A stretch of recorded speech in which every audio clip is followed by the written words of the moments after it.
Good afternoon. It's Friday, the 19th of December 2014, just after 1 o'clock. Welcome to UK Column News.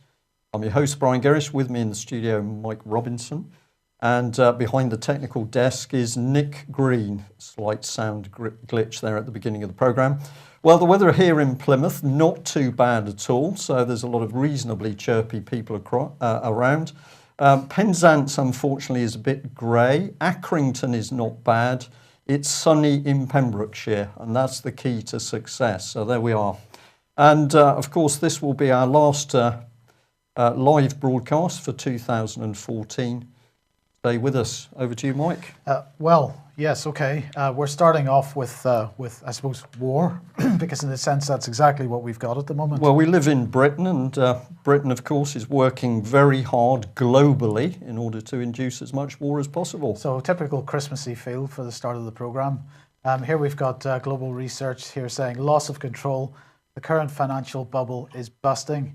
And I'll just read the first paragraph here because it's quite interesting. I think many commentators in the alternative media will feel sympathy with these sentiments. He says, many who will read this work have been sitting patiently waiting for the house of cards to collapse. For me personally, I confess the current maniacal financial bubble has gone on much longer than I ever imagined. What did we miss? Are we wrong or just early? In my opinion, we are early, mathematically correct, yet the rules changed. For my part, I can say that I missed just how much leverage could be used to extend the game. In the current instance, we're not even talking about garden variety leverage. We live in a world where leverage is leveraged again and again and again. We have personal, public and private OTC leverage.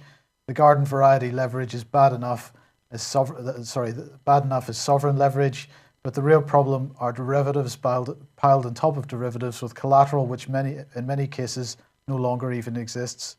Too much leverage in the past has always led to burst bubbles. All bubbles eventually burst, and it looks like this one is bursting now. And he goes on to say, really, that this great Ponzi scheme that we've been existing under in the global financial system really is running completely out of control at this point, and we're seeing the complete, total collapse everywhere. Of course, although it's a game being played by only a few, everybody is going to suffer. And of course, the big commodity news anyway is the continuing collapse of oil prices. And here the BBC reporting that North Sea oil industry close to collapse, and this is a result of the collapsing oil price. They're saying oil companies and service providers are cutting staff and investment to save money. They're saying, Robin Allen, chairman of the Independent Explorers Association, Brindex, told the BBC that the industry was close to collapse. But of course, what is going on here? It's not just that the financial system is in a state of collapse, which it is. Of course, there are geopolitical games being played here, and we'll come on to that in a second. I just wanted, before we come on to that, mention this Guardian article here because they're also talking about the price of crude oil and saying why the plunging price of oil is not all good news. And they list 4 or 5 main items here, which I'm not going to go into because most of them, for most people, would be reasonably good news. But the only one that they're talking about that is particularly bad news is the last one, saying lower oil and gas prices could fatally undermine the government's desire to see a shale industry take off in Britain. And the Guardian suggesting this is bad news. I think this is brilliant news, but unfortunately the price that we may have to pay for that isn't going to do us any good because, of course, what is at the end of this oil price manipulation? Russia is at the end, Russia and Iran, and really Russia the main target of this. This is an act of war. We are at war. There are a number of authors recently have been talking about currency wars. This is exactly what is going on here. This oil price manipulation is also linked to the currency price manipulation, which is seeing the ruble in trouble. Now, Putin on national television in the last day or two, giving his annual speech, sort of State of the Nation type of talk, and of course saying that really Russia is going to survive this without too much difficulty. The question in my mind, as the original author in the Global Research article was talking about, is really the question is the Western financial system capable of surviving it? and I think that's very unlikely. So these guys completely out of control. They're again pushing certain buttons in an effort to achieve a geopolitical goal, and really the financial system as a whole in the West is not capable of actually dealing with the buttons that they're pressing. So the simple undertone is we've got corrupt financial, worldwide financial institutions driving not only a political agenda, but they're driving that political agenda to help promote international wars and violence. Well, somebody is driving the corrupt financial system for that purpose, indeed. And of course, the financial system themselves aren't really capable of maintaining the pressure on Russia on the long term, because they're going to be dead before Russia is, I think. Yeah, and of course, we're hearing almost nothing at the moment about China, and I cannot believe that there are not some in-depth discussions going on between Putin and the Chinese. Are the Chinese likely to abandon Russia in the face of what America and Europe and UK are doing? I don't think so. No, because the other axis of this, of course, is the whole BRICS initiative, and now we've got India absolutely launching again another large rocket into space. So they're talking about manned space missions in the not too distant future. Russia, China, India, Brazil, and these countries that are joining them, building infrastructure. They don't really need the Western financial system.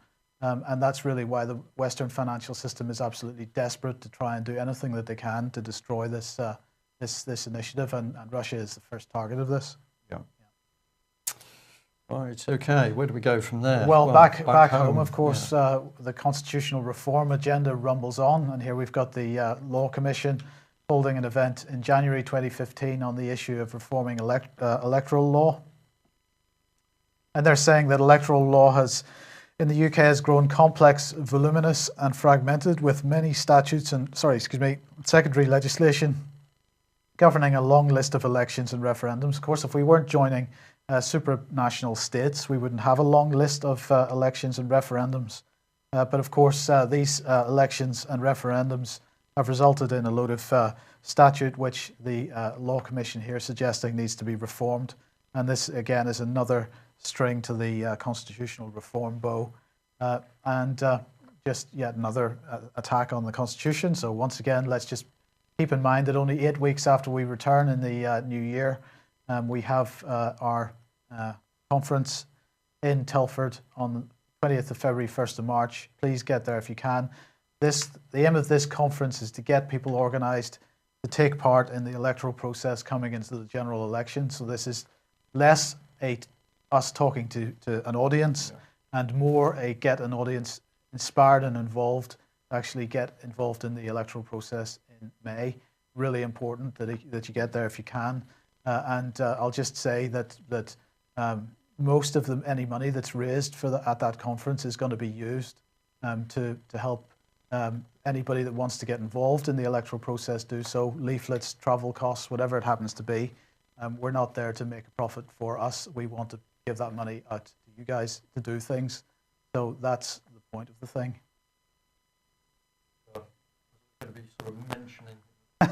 Last day of the year, we're having problems. Okay, moving on then. This is an interesting story. This is the UK electricity supply auction worth 1.8 billion a year. It's set to begin today, according to at least the government has announced the outcome of this. This is the FT reporting this. 1.8 billion a year. Who's it going to, do you think? Private companies. Private companies. So what we're talking about here is the energy companies getting 1.8 billion of taxpayers' money handed to them. What basically happened was that the government decided that, oh dear, we're having to switch off some power stations. If you think back to the very beginning of the year, this is one of the issues that I was talking about. The fact that in this year, coal-fired power stations were going to have to be switched off as a result of EU legislation, and that we were going to have a shortage of generator capacity in this country, and that's what this is about. So, in an effort to try and get the privatized energy companies who we give our infrastructure away to and who have invested nothing in, in order to get them to build new infrastructure, we're basically now giving them a subsidy of £1.8 billion. And on top of that, in order to pay for that, of course, that subsidy is going to be paid for through your energy bills, and most likely going to be a sort of £15 a year increase in energy bills to pay for this. So what in fact happened over the energy privatisation was that companies, just as with water and other similar privatisations, the government sold these infrastructures off to the private companies, who then effectively asset stripped the situation. They did not invest the amount of money needed to guarantee future supply, and they've come cap in hand back to the government in order to meet that demand. And here we are, £1.8 billion, but we have no money. Well, hopefully we're back with vision and sound. And some of you may have caught a bit of a glimpse of the sound check there. Well, heard it even. So hopefully we're going out okay. Yes, you are. So against a background of war, manipulation of the international money markets to make that war, against the collapse of UK, the attack on family life, and of course the attack on our children, what is driving all of this? Well, of course, it is being driven by the people that we have elected to be in power. And the issue which is coming to the fore increasingly, of course, is paedophile activity, both in Westminster and the establishment. So we're just going to have a look at a couple of things that are appearing on the internet. Recommend that you have a read of the TAP blog. And interestingly, here we have straight away a grand jury, Vancouver grand jury, investigates child trafficking and the snuff move industry.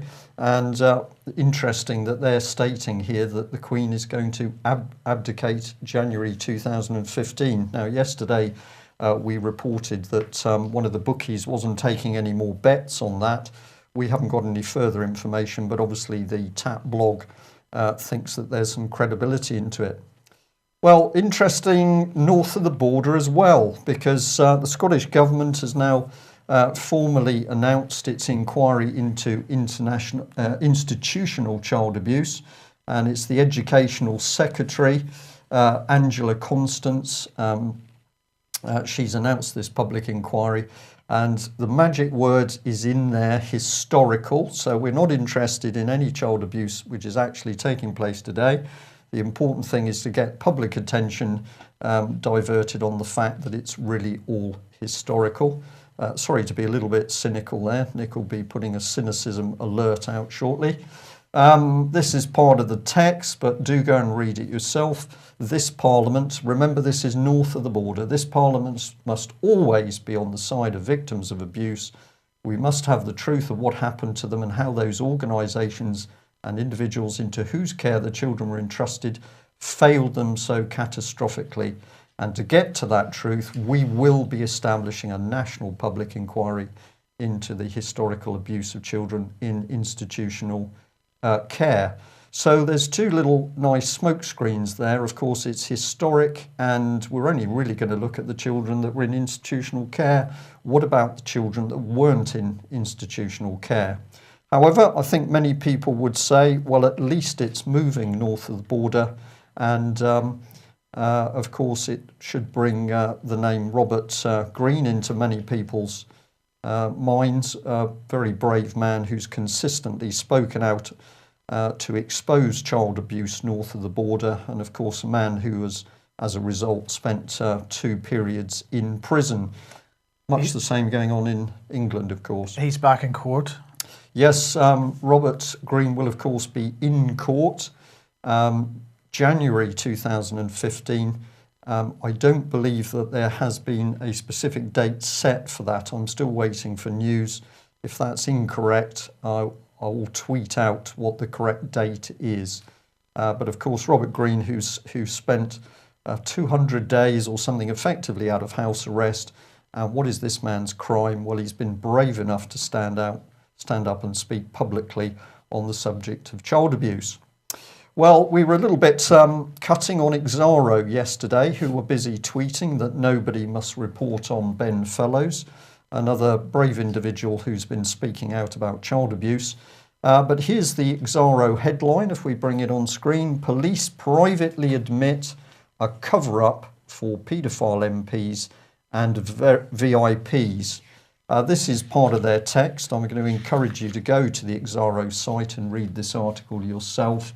But he, and the man was a detective inspector, used to tell you, so this is a policeman talking about his colleague. He, the detective inspector, used to tell us about an op he was on which uncovered pedos at the highest parts of the government and society.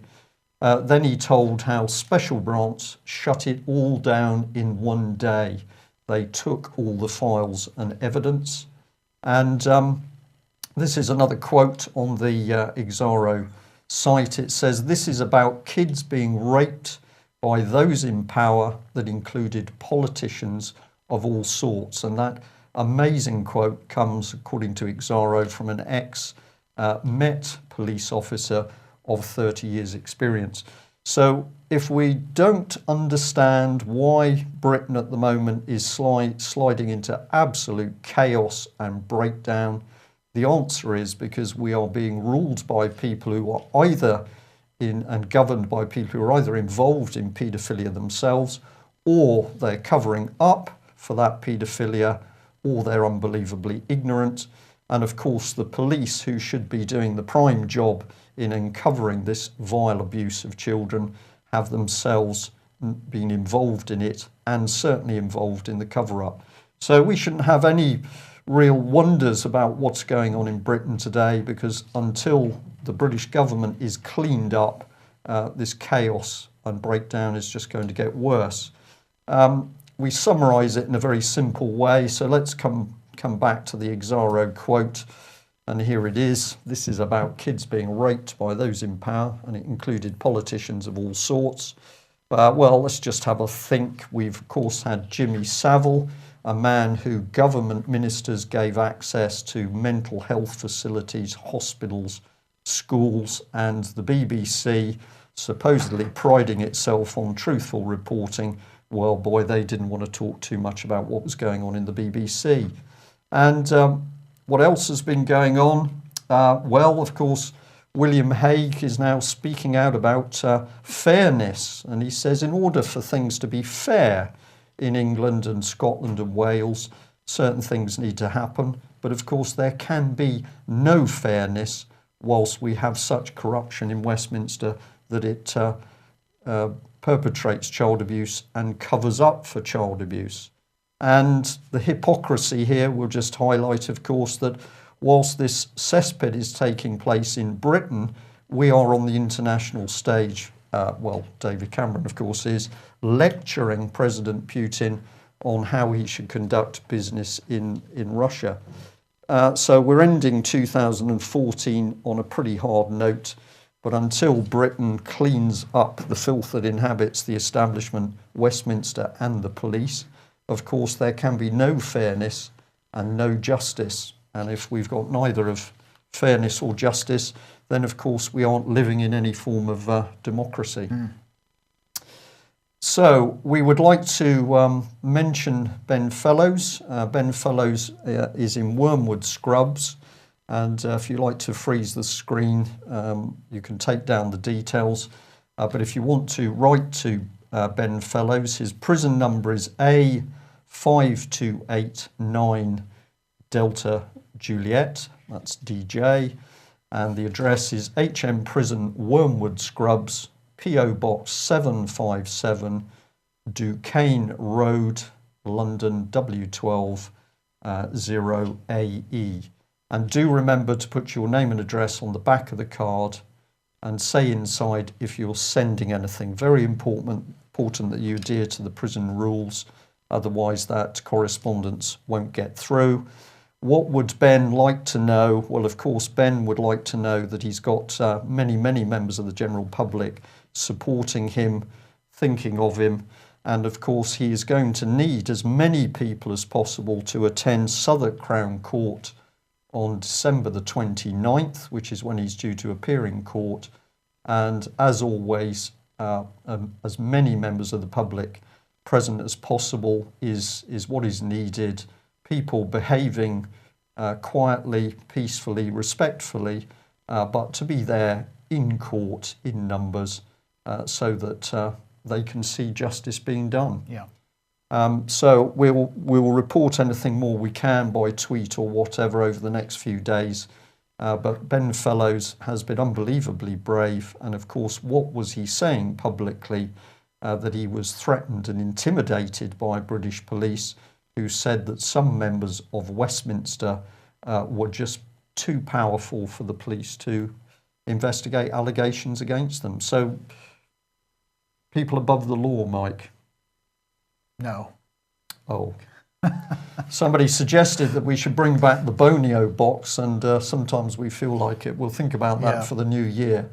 But where do we go from there? Well, we're simply going to say a very big thank you to all our viewers, listeners, supporters. A very happy Christmas.